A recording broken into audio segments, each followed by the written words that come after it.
Alam mo, BA, na may tinatawag na stress hormone. Sa katawan natin na responsable kung bakit hirap tayong makatulog. Yang tawag dito ay cortisol. Normal itong ginagawa ng ating katawan tuwing umaga para gisingin tayo, pero kapag gabi na dapat bumababa ito para makapahinga. Ang mga kalamnan ma-repair, ang mga selula at makapagpahinga rin ang utak. Ang problema sa panahon ngayon, maraming dahilan kung bakit nagkakaroon ng cortisol confusion, ang katawan, late night cellphone, scrolling mga healthy, snacks na may tagong asukal, kakulangan sa tubig, at kahit maling oras ng gamot lahat. Yan pwedeng mag-trick sa utak mo na umaga, PA, kaya bigla kang nagigising sa oras ng gabi at ang tibok ng puso mo parang may hinahabol. Kapag tuloy-tuloy na mataas, ang cortisol tuwing madaling araw hindi lang tulog. Ang naapektuhan mo ayon sa mga pag-aaral, tumataas din ang risk ng stroke, memory loss at panghihina ng muscles. Sa madaling salita, pinapatanda ka ng mas mabilis ng katawan mo habang tulog ka dapat, pero huwag kang mag-alala, may magandang balita, may mga natural na sangkap na kayang pababain ang cortisol ng mabilis. Hindi kailangan ng sleeping pills o mamahaling supplements. Ang kailangan mo lang ay isang kutsara ng tamang sangkap bago matulog. Ngayon ipapakita kao sa iyo ang 6 na tablespoon remedies na napatunayan ng siyensya na kayang pakalmahin ang katawan, ibalik ang normal na ritmo ng stress, hormones at tulungan kang makatulog ulit ng mahimbing at natural. Handa ka na bang malaman kung ano-ano ang mga ito? Simulan natin. SA number ang golden liquid na nasa halos bawat kusina. No raw apple cider vinegar. Ang sour shot. Para SA mahimbing na tulog. Alam mo, BA, na minsan nasa kusina lang pala ang sagot sa mga gabi mong puyat. Ang simpleng apple cider vinegar or ACV, lalo na yung may label na with the mother, ay hindi lang basta suka. Isa itong natural sleep restorer na kayang pababain ang iyong cortisol ng mabilis. Yung murky o malabong parte na parang may lumulutang sa ilalim, tinatawag na the mother, dyan nakatira. Ang mga probiotics at enzymes na responsable sa magandang balanse ng ating gut-brain connection o ang koneksyon ng ating tiyan at utak. Kapag maayos ang sikmura, kalmado rin ang isip. Pero kapag magulo ang tiyan mo, lalo na kapag hindi stable ang blood sugar, agad itong nagpapadala ng signal sa utak mo na may problema, kaya biglang taas ang cortisol. Kaya kung isa ka sa mga taong biglang nagigising ng alas 2 o alas 3 ng umaga na may kabog, ang dibdib, malamang bumagsak ang blood sugar mo at bilang reaksyon pinapagana ng katawan mo ang emergency mode. Ang resulta, nagigising ka, pawis, alerto at hirap makatulog ulit. Pero ayon sa pag-aaral ng Arizona State University, ang mga taong umiinom ng isang kutsara ng raw apple cider vinegar sa 4 na unsa ng maligamgam na tubig bago matulog ay may 4% na mas mababang blood sugar sa umaga kumpara sa mga hindi umiinom. At huwag mong maliitin yung 4% na yan, dahil yan ang kaibahan ng katawan mong kalmado sa gabi kumpara sa naka-alert mode. Buong magdamag kwento nga ni Margaret mula Detroit. Dati raw tuwing alas 2 ng madaling araw, lagi siyang nagigising na parang may kaba. Sinubukan niya ang tinatawag niyang sour shot. Bago matulog, isang kutsarang suka na hinalo sa maligamgam na tubig, at sa loob lang ng 3 gabi, tuloy-tuloy na ang tulog niya hanggang alas 6 ng umaga. Anong sekreto? Rito ang acetic acid sa suka ang dahilan nito. Ang nagpapabagal sa pag-convert ng pagkain mo sa asukal, kaya hindi ka nagkakaroon ng biglang pagbaba ng blood sugar sa kalagitnaan ng gabi. Bukod PA rito, tinutulungan din itong kontrolin ang atay sa paggawa ng sobrang glucose habang natutulog ka, kaya hindi kailangan ng katawan mong maglabas ng stress hormones tulad ng cortisol. Pro tip, siguraduhin raw at unfiltered ang suka mo yon. Ang may the mother, at huwag malamig na tubig, maligamgam lang para hindi ma-shock ang sistema mo at mas mabilis itong ma-absorb ng katawan. Kung hindi mo kaya ang asim, pwede kang magdagdag ng 1/4 na kutsarita ng raw honey para lang maibsan ang lasa, pero tandaan, huwag sosobra, baka tumaas naman ang asukal. Marami na ang nagpatunay sa simpleng pag-inom ng suka bago matulog, bumababa ang cortisol awakening response ng hanggang 23% sa mga taong lampas 60 taong gulang. Kaya kung laging gising ang katawan mo kahit gabi, nasubukan mo muna itong natural na remedyo, dahil minsan ang simpleng kutsara ng suka ang magpapaalala sa katawan mo kung kailan na dapat magpahinga. No magnesium glycinate powder, ang mineral na nagpapakalma sa katawan. Alam mo bang minsan, hindi stress o edad ang dahilan kung bakit hirap kang makatulog, kundi kakulangan SA Magnesium. Ang mineral na ito, ang isa sa pinakamahalagang sangkap para makapag-relax ang katawan, pero SA kasama ang palad 84% ng matatanda. Ang kulang dito ayon sa mga pag-aaral kapag mababa ang magnesium mo, para kang may gas pedal na nakadiin magdamag kahit pagod ka na, hindi PA. Rin alam ng katawan mong magpahinga. Ang resulta, mataas na cortisol, mabilis na tibok ng puso at utak na parang hindi marunong tumigil. Sa kakaisip kahit alas 2 ng umaga na, pero may simpleng solusyon, isang kutsara ng magnesium glycinate powder bago matulog. Ito ang calm down mineral ng katawan. Tumutulong itong gumawa ng gabay sang neurotransmitter na nagsasabi SA utak, tama na oras na ng pahinga. Hindi lahat ng magnesium pare-pareho. Yung mga murang magnesium oxide kadalasan hindi na-absorb ng katawan at nagdudulot PA ng kabag o pagtatae. Ang magnesium glycinate SA kabilang banda may glycine, isang amino acid na nakakatawid sa utak, kaya diretsong nitong pinapakalma ang nervous system mo. Sa simpleng termino, ito ang uri ng magnesium na talagang nakakarating kung saan ito kailangan. Ayon sa University of Medical Sciences, SA Ireland, ang mga matatandang may insomnia na binigyan ng magnesium SA loob ng 8 linggo ay nagkaroon ng 35% pagbaba ng cortisol at halos 1 oras na dagdag sa deep sleep. Ibig sabihin, hindi lang haba ng tulog ang nadadagdag, kundi kalidad. Marami ring nagsasabi na kapag nag-umpisa silang uminom nito, parang may wave of calm na dumarating, unti-unting bumabagal. Ang tibok ng puso lumalambot, ang tensyon sa balikat at parang humihina. Ang boses ng mga alalahanin sa isip, tamang paghahanda, isang kutsarang powder. Karaniwang nasa 400 milligrams haluin. SA 6 na onsa ng maligamgam na tubig, inumin ng dahan-dahan sa loob ng 5 minuto. Bakit dahan-dahan? Dahil kung bigla mong iinumin, pwedeng bumagsak agad ang blood pressure mo at mag-trigger ng panic response, kabaliktaran ng gusto nating mangyari. Ang maganda PA, sa loob ng ilang araw ng consistent na paggamit, mararamdaman mong mas mabilis kang inaantok, mas mahimbing ang tulog at mas mahinahon ang isip pagkagising, para bang natuto ulit ang katawan mong pindutin ang off switch. SA katunayan, tinatawag na ngayon ng mga sleep expert ang magnesium deficiency bilang hidden cause ng midnight awakening. SA mga matatanda, pero SA halagang 1 kutsara lang bago matulog, pwede mo nang maibalik ang natural na ritmo ng katawan mo mula alert mode pabalik sa peace mode. Kaya bago ka muling magbilang ng tupa mamayang gabi, subukan mo muna ang 1 kutsarang ito, dahil baka ang kailangan lang talaga ng katawan mo ay konting magnesium para makalimot mundo at makatulog ng payapa.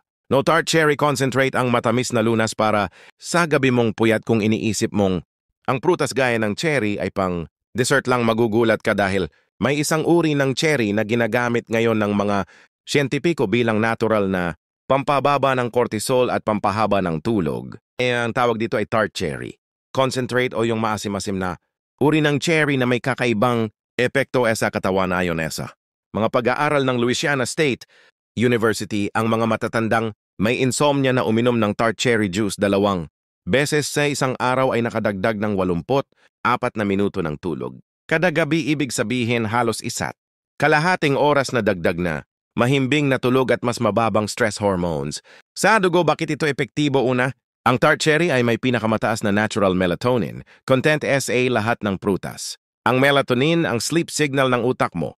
Ito ang nagsasabing oras na para matulog. Pero habang tumatanda, tayo bumababa ng halos 50% ang natural na paggawa ng melatonin ng katawan. Kaya madalas, kahit pagod ka, hindi ka inaantok. Ngayon, ang kagandahan ng tart cherry ay hindi lang dahil may melatonin ito, kundi dahil may mga anti-inflammatory compounds din itong tinatawag na anthocyanins. Ito ang nagbablock sa mga pamamaga sa katawan na madalas nagtitrigger ng cortisol. SA kalagitnaan ng gabi. Kaya kung madalas kang magising dahil SA pananakit ng kasukasuan, arthritis o muscle cramps, malaking tulong ito. Paano inumin? Maghalo ng 1 kutsara ng pure tart cherry concentrate sa 6 na unsa ng tubig, inumin 30 minuto bago matulog. Huwag yung mga sweetened cherry juice SA grocery dahil matatamis yun at magdudulot ng kabaliktarang epekto. Hanapin mo yung may label na Montmorency tart cherry dahil ito ang pinaka napag-aralan ng mga eksperto. Maraming nagsasabi na SA unang linggo PA lang, napapansin nila na mas mahimbing at mas tahimik ang tulog nila. May ilan ding nagsasabing nagkakaroon sila ng mas malinaw at makulay na panaginip dahil Sa wakas nakakaabot na sila sa REM sleep, ang pinakamalalim na yugto ng pagtulog, ang pinakakahanga-hanga PA. Rito habang tumatagal ang paggamit mo unting naayos ang sleep rhythm ng katawan mo. Ibig sabihin, hindi ka lang basta nakakatulog ng mahimbing. Unti-unti mong binabawi. Ang natural na clock ng katawan na winasak ng stress at modernong pamumuhay, sa madaling sabi isang kutsara ng tart cherry concentrate gabi-gabi ay parang sinasabihan. Ang katawan mo, kalma ka lang, ligtas ka, oras na ng tulog, kaya kung gusto mong muling maramdaman ang pakiramdam ng mahimbing at mahaba, ang tulog, subukan mong palitan ang midnight snack mo ng isang baso ng maasim na lunas na. Ito ang ginhawa ramdam mo hanggang umaga. No ashwagandha root powder, ang halamang kayang patahimikin. Ang utak, kung may halamang gamot na kayang sabihing kalma ka lang iyon, ay ang ashwagandha, isa ito sa pinakamatandang halamang ginagamit. Say Ayurvedic medicine, say India. At ngayon, pinatutunayan ng modernong siyensya na kaya nitong pabagsakin ang cortisol at ibalik ang natural na ritmo ng tulog. Ang pangalan nitong ashwagandha ay nangangahulugang amoy kabayo, SA Sanskrit, dahil sinasabi nilang nagbibigay ito ng lakas at katahimikan na parang SA kabayo, matatag pero kalmado, ngunit higit PA pangalan, ang tunay nitong kapangyarihan ay nasa mga compound na tinatawag na withanolides. Ang mga ito ay kumikilos bilang blockers SA utak, tinatakpan nila ang mga receptor na pinapasukan ng cortisol kaya hindi makapaglabas ng stress signal. Ang utak mo kahit PA may alalahanin ayon SA. Indian Journal of Psychological Medicine. Ang mga taong uminom ng ashwagandha sa loob ng 60 araw ay nagkaroon ng 44% pagbaba ng cortisol at pinakamalaki, ang epekto tuwing gabi, eksaktong oras na kailangan mong makarelax. Paano ito inumin? Simple lang. Maghalo ng isang kutsara ng ashwagandha powder sa 8 unsa ng mainit-init na gatas, pwedeng dairy o plant-based. Ang init ng gatas ay tumutulong SA, mas mabilis na absorption, at ang taba nito ay tumutulong magdala ng mga active compounds papasok. SA cells, pwede mong haluan ng kaunting cinnamon o nutmeg para mas masarap at para may dagdag relaxing aroma. Pagkatapos mong inumin, mararamdaman mo ang unti-unting pagluwag ng tensyon sa katawan, parang bumabagal ang takbo ng isip at bumibigat ang mga talukap ng mata mo sa sobrang kalma, at habang tuloy mong iniinom gabi-gabi, mas humihina ang power ng stress sa sistema mo, kaya nga tinatawag itong adaptogen dahil tinutulungan nitong mag-adapt ang katawan sa stress. Hindi lang pansamantalang patulugin. Maraming matatanda ang nakapansin ng malaking pagbabago tulad nito mula Seattle, na dati raw ay nagigising gabi-gabi na may kaba at racing thoughts pagkatapos ng 2 linggong paggamit ng ashwagandha. Una niyang napansin, tuloy-tuloy na ang tulog niya kahit may hilik PA. Ang asawa, ang kagandahan PA nito, bukod sa pampababa ng cortisol, tinutulungan din nitong suportahan ang thyroid function. At alam mo bang kapag mahina ang thyroid, mas madali kang magkaroon ng cortisol spikes sa gabi. Kaya sa isang kutsarang ito, 2 agad ang natutulungan mo ang stress system at ang hormones mo. Tamang timing, inumin ito 1 oras bago matulog, bigyan ng panahon ang katawan mong maramdaman ang wind down effect bago ka humiga. Sa bawat basong iniinom mo, parang sinasabihan mo ang katawan mo, wala ka nang kailangang labanan, ligtas ka na, oras na ng pahinga. At yan ang tunay na diwa ng ashwagandha, ang halamang may lakas ng kabayo pero ang puso kasing tahimik ng gabi. Number 2, raw honey, yung matamis na kutsara ng katahimikan bago mo itabi ang kutsara mo sa gabi. Baka gusto mong gamitin muna ito dahil ang 1 kutsara ng raw honey bago matulog ay isa sa mga pinakasimpleng paraan para mapababa ang cortisol at mapanatiling tulog ang katawan mo buong gabi. Maraming tao ang natatakot sa asukal, pero tandaan, ang raw honey ay hindi katulad ng processed sugar. May balanse itong fructose at glucose na nagbibigay ng tamang enerhiya sa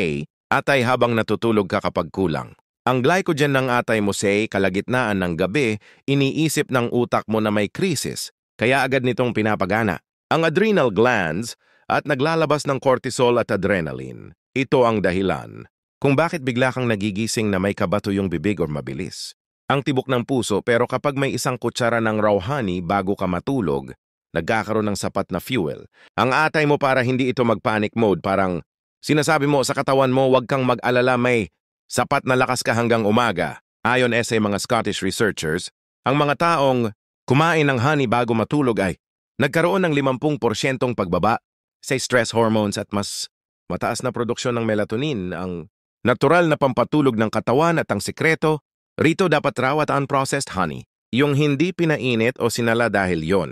Ang may buhay na enzymes at natural compounds na pumapakalma sa utak.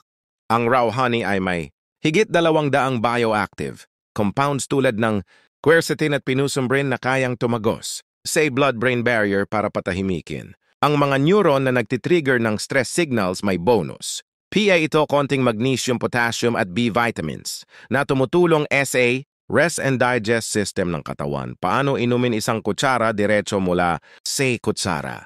Hindi hinahalo sa tubig o tsa. Bakit? Dahil kapag hinalo mo binabago nito, ang absorption rate mas mabilis. Ang epekto kapag diretso gawin ito 20 minuto bago matulog kung kaya mong kumuha ng local honey. Mas mabuti may mga natural pollens ito mula sa paligid mo na tumutulong sa immune system kaya mas maayos din ang inflammatory response ng katawan at mas kaunting dahilan para maglabas ng cortisol. Kwento ni Sarah, isang lola mula Oregon. Dati raw tuwing hating gabi nagigising siya na parang may kaba sa dibdib simula nang uminom siya ng isang kutsarang honey gabi-gabi. Hindi na niya nararanasan yon at ngayon gigising na lang siya tuwing umaga payapa at magaan ang pakiramdam sa simpleng isang kutsara ng honey. Binibigyan mo ang katawan mo ng hudyat na handa na akong magpahinga, walang gamot, walang chemical. Isang kutsarang tamis lang ng kalikasan at muling mararanasan mo ang tahimik at malalim na tulog na matagal mo nang hinahanap. Number 1, glycine powder. Ang amino acid na parang switch ng katahimikan. Maraming tao ang naghahanap ng miracle sleep solution pero ang sagot minsan ay nasa loob na ng katawan natin mismo. Ang glycine, isang simpleng amino acid na ginagamit ng paggawa ng collagen, ay isa sa underrated na sangkap pagdating sa tulog at kalma. At ngayon napapatunayan na itong isang kutsara ng glycine powder bago matulog ay kayang pababain ang cortisol ng kasing bilis ng mga gamot pero walang side effects ayon sa pag-aaral ng mga Japanese researchers. Ang mga taong may insomnia na uminom ng glycine bago matulog ay nakaranas ng 38% mas mabilis na pagtulog, 50% mas kaunting paggising sa kalagitnaan ng gabi at mas mababang cortisol levels. Buong magdamag, ang dahilan, ang glycine ay kumikilos sa utak para pababain ang core body temperature, isang senyales sa katawan na oras na ng tulog. Kapag bumaba ang temperatura ng katawan, na otomatikong humihina ang paggawa ng cortisol. Kaya tuloy-tuloy ang tulog mo. At pagdating ng umaga, gising ka pero magaan ang pakiramdam, ngunit hindi lang yan. Ang glycine ay ISA ring inhibitory neurotransmitter. Ibig sabihin ito ang off switch ng nervous system. Parang sinasabihan nito ang buong katawan mo, tigil muna, walang panganib. Pahinga na tayo. Paano inumin? Kumuha ng isang kutsara ng glycine powder, mga 3 gramo, at ihalo sa 4 na onsa ng tubig. May natural itong tamis, parang sugar water, kaya madali lang inumin. Gawin ito bago matulog at mararamdaman mo sa loob ng 30 minuto ang wave of calm na dumadaloy sa katawan mo, yung pakiramdam na parang unti-unting pinapatay ang lahat ng tunog ng isip mo hanggang maging tahimik. Ang lahat ayon PA sa mga pag-aaral. Ang mga taong umiinom ng glycine gabi-gabi ay may 24% na mas mahabang deep sleep at mas alerto si umaga kahit mas maiksi ang tulog. Bakit? Kasi pinapaganda ng glycine ang kalidad ng tulog, hindi lang ang haba. Isang halimbawa, si Frank, isang veterano mula Texas na 15 taon nang hirap matulog dahil sa anxiety matapos niyang subukan ang glycine. Una raw niyang napansin, wala na yung biglang gising sa alas 3 ng madaling araw. Ngayon, gumigising siya ng tahimik, may sigla at pakiramdam niya bata ulit ang katawan niya. Ang glycine din ay tumutulong gumawa ng glutathione, ang master antioxidant ng katawan na tumutulong ayusin ang pinsala ng stress at mataas na cortisol. Kaya hindi lang tulog ang inaayos nito, pati mismong mga selula ng katawan pinapagaling. Kaya kung gusto mong maibalik ang katahimikan ng gabi, subukan mo ang isang kutsara ng glycine powder. Walang masyadong drama, walang komplikasyon. Isang baso lang ng kalinisan at kapayapaan. Bago matulog at sandaling ipikit mo ang iyong mga mata, maririnig mo na lang ang bulong ng katawan mo. Salamat, nakapahinga rin ako ngayon. Baka iniisip mo alin BA sa 6 na ito ang pinakamaganda. Ang sagot depende sa katawan mo, pero ang maganda rito pwede mong pagsamahin Ang ilan ay kanila ng ligtas para mas epektibo. Halimbawa, bago matulog, maaari kang uminom ng magnesium glycinate powder at pagkatapos ay sundan ng tart cherry juice. Yung isa nagpapakalma sa mga kalamnan habang yung isa naman ay nag-aayos ng natural sleep, rhythm ng katawan o kaya naman kung gusto mong tulog na parang sanggol subukan. Ang kombinasyon ng raw honey at glycine, matamis, magaan at parehong nagpapababa ng cortisol ng hindi sinasaktan ang tiyan o kasukal sa dugo. Pero tandaan, ang sekreto ay hindi sa dami, kundi sa consistency. Hindi ito magic na isang gabi lang ayos na lahat. Ito ay disiplina ng katawan, isang bagong ritual ng pahinga. Ang bawat kutsarang iniinom mo gabi ay parang paalala. Katawan mo ligtas.